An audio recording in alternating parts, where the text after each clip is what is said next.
पर आप सबका हार्दिक अभिनंदन। आगे बढ़ने से पहले आपसे निवेदन है कि अगर आपको हमारे वीडियो पसंद आते हैं तो कृपया चैनल को सब्सक्राइब और वीडियो को लाइक अवश्य करें। इससे हमें और भी अच्छे वीडियो बनाने की प्रेरणा मिलती है। तो चलिए शुरू करते हैं आज की वीडियो। यक्ष और यक्षिणी उन दिव्य प्राणियों में से एक है जो ब्रह्मांड के विभिन्न क्षेत्रों में निवास करते हैं। वह उपदेव की श्रेणी में आते हैं और इनके स्वामी कुबेर हैं। तंत्र साधना के विभिन्न ग्रंथों में साधारणतः 36 यक्षिणियों का उल्लेख आता है। इनमें से 4 यक्षिणियां पूरी तरह गोपनीय है। इन 4 गुप्त यक्षिणियों के बारे में कोई नहीं जानता। 32 यक्षिणियों में हर एक यक्षिणी का एक विशिष्ट मंत्र है। इन्हें सिद्ध करने से सुख, सौभाग्य, ऐश्वर्य, सफलता, वैभव, पराक्रम, संतान सुख, मनचाही उपलब्धियां, रत्न आदि प्रकार का सुख प्रदान करने वाली तथा शत्रु का भय दूर करने वाली है। अगर इन मंत्रों का विधि विधान से उच्चारण किया जाए तो मानव जीवन की समस्त परेशानियां हल हो सकती है। बिना किसी गुरु के और बिना किसी अनुभव के किसी भी मनुष्य का इनको सिद्ध करना उचित नहीं है। यक्षिणी का वर्णन हिंदू धर्म के अतिरिक्त जैन तथा बौद्ध धर्म में भी बड़े विस्तार से किया गया है। रामायण और महाभारत में तो यक्ष और यक्षिणियों का वर्णन कई स्थान पर मिलता है। रामायण काल में ताड़का एक बहुत शक्तिशाली यक्षिणी थी जिसका वध भगवान विष्णु के अवतार श्रीराम के हाथों ही संभव था। सुरसुंदरी, मनोहारिणी, कनकावती, रतिप्रिया, पद्मिनी, कामेश्वरी, अनुरागिनी, शशानी, करण पिशाचिनी, धान्या, नटी विचित्रा आदि इनके नाम है। यक्षिणियों को सकारात्मक शक्तियों और पिशाचिनियों को नकारात्मक शक्ति के रूप में जाना जाता है। इनकी उत्पत्ति के 2 मुख्य विवरण हमें अपने धर्म ग्रंथों में मिलते हैं। पहला रामायण के उत्तरकांड में हमें मिलता है। इसके अनुसार एक समय सृष्टि का निर्माण करते हुए जल की रक्षा के लिए ब्रह्मा जी ने अनेक जंतुओं को बनाया था। प्रजापति ब्रह्मा जी ने उनसे कहा कि तुम यत्नपूर्वक मनुष्यों की रक्षा करो।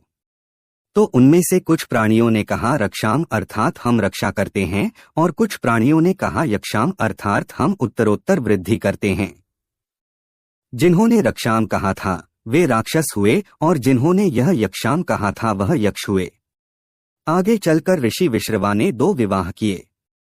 पहली पत्नी का नाम कैकसी था जिससे रावण, कुंभकर्ण, विभीषण आदि राक्षस उत्पन्न हुए, और दूसरी पत्नी इडविड़ा से यक्षों के स्वामी कुबेर उत्पन्न हुए थे। राक्षस मायावी थे, उनके पास मायावी शक्तियां थीं, और दूसरी तरफ यक्ष थे, उनके पास भी बहुत सी जादुई एवं मायावी शक्तियां थीं। लेकिन दोनों में अंतर यह था कि राक्षस मृत्युलोक या पाताल लोक में ही रहते हैं, वहीं यक्ष स्वर्ग तक जाने में सक्षम थे और वहां निवास भी करते हैं। इसीलिए विभिन्न धर्म ग्रंथों में इनका वर्णन कई जगह पर हमारे त्रिदेवों तथा अन्य मुख्य देवताओं के साथ में ही मिलता है। यक्षों ने ब्रह्मा जी से मांगा था कि उन्हें पूजन शक्ति प्रदान करें जिससे वे लोग साधनाएं कर ऊर्जा तथा शक्तियों को अर्जित कर पाएं। इसी के फलस्वरूप यक्षों को तांत्रिक विद्या प्राप्त हुई, और यही कारण है कि यक्ष और यक्षिणी की पूजा विभिन्न प्रकार की साधनाओं में प्रचलित है।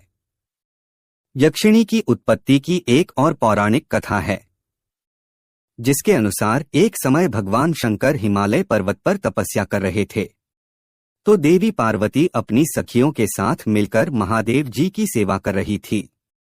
ऐसा करने के पीछे देवी पार्वती का उद्देश्य प्रभु शिव को पति रूप में प्राप्त करना था। उस समय वहां देवराज इंद्र तथा अन्य देवों के कहने पर भगवान शिव की तपस्या भंग करने के लिए कामदेव पहुंचे।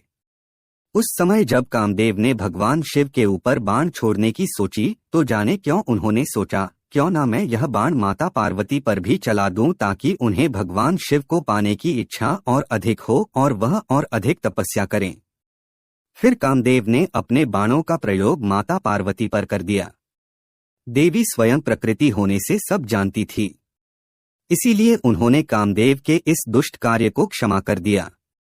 ताड़कासुर वध के लिए भगवान शिव को वैराग्य से हटाना अति आवश्यक था, क्योंकि उसका वध भगवान शिव की संतान के हाथों ही होना था।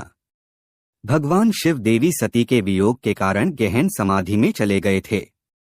इसीलिए उनको ऐसी अवस्था में देखकर देवताओं ने कामदेव को भेजा था, क्योंकि उन्हें यह ज्ञात था कि माता पार्वती ही माता सती है और तब माता पार्वती का भगवान शिव की संगिनी बनना निश्चित था। इसीलिए जब कामदेव ने वह बाण छोड़े तो पार्वती जी क्रोधित अवश्य हुई थी, परंतु फिर भी मन ही मन उन्होंने कामदेव को क्षमा कर दिया, क्योंकि वह जानती थी कि उसकी भावना गलत नहीं थी। पार्वती जी ने कामदेव को क्षमा तो कर दिया, लेकिन उन बाणों से माता पार्वती के माथे पर पसीने की बूंदें आ गई। उन बाणों से उनकी भावना पसीने के रूप में बाहर आ गई थी। तब माता पार्वती ने उन बूंदों को हाथ से पोंछकर जमीन पर पटक दिया। वह बूंदें लाखों में बिखर गई और पृथ्वी सहित ब्रह्मांड के अलग अलग जगहों पर गिरी। जहां जहां वह बूंदें गिरी थीं, वहां वहां एक यक्षिणी उत्पन्न हो गई। देवी के ही अंश से उत्पन्न होने के कारण वे सभी शक्तिशाली तो थी ही, परंतु कामातुर भी थी। उसी के कारण वे सभी व्यक्तियों और ऋषियों को छूने लगी। इस पर उनको श्राप दिया गया कि वे तब तक देवतातुल्य नहीं हो सकेंगी जब तक कोई व्यक्ति उन्हें पूजकर उनकी साधना नहीं करता। यक्षिणी साधना का विधान ऐसे ही हमारी धरती पर आया था। कामदेव का भगवान शिव पर बाण चलाने का वृतांत शिव पुराण में भी मिलता है, जिस पर भगवान शिव ने क्रोधित होकर कामदेव को अपना तीसरा नेत्र खोलकर भस्म कर दिया था। यक्षिणी बहुत ज्यादा शक्तिशाली होती है, इसीलिए उनको प्रसन्न करना बहुत कठिन है, क्योंकि उनके पास अलौकिक शक्तियां होती है और वह हर एक कार्य को संपन्न करने में सक्षम होती है। यक्षिणियां पृथ्वी, पाताल, स्वर्ग आदि सभी लोकों से जुड़ी हुई हैं और वह सभी लोकों में भटकती हैं। वह भी चाहती है कि उनका श्राप नष्ट करने वाला उन्हें कोई मिले, पर वह सच्चा भी होना चाहिए। भले साधक माँ के रूप में उनका श्राप नष्ट करे, बहन के रूप में नष्ट करें या पत्नी प्रेमिका के रूप में नष्ट करे। अगर कोई साधक ऐसा कर पाता है तो बदले में वह अपनी साधक की हर इच्छा पूर्ण करती है। यक्षिणियों की संख्या अनंत है। कुछ सौम्य होती है, कुछ उग्र स्वभाव की होती है। ये आपके मन मस्तिष्क पर हावी भी हो सकती है। इनकी सिद्धि से पूर्व अपने इष्ट देव की सिद्धि होना आवश्यक है।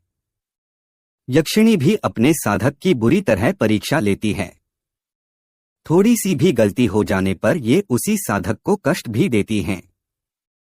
इसीलिए इनकी सिद्धि से पूर्व सभी आवश्यक सावधानियां बरतनी चाहिए। मित्रों, आज के वीडियो में बस इतना ही। आशा करते हैं कि आपको हमारा यह वीडियो पसंद आया होगा। किसी भी प्रकार की त्रुटि के लिए आप सबसे हम क्षमा याचना करते हैं।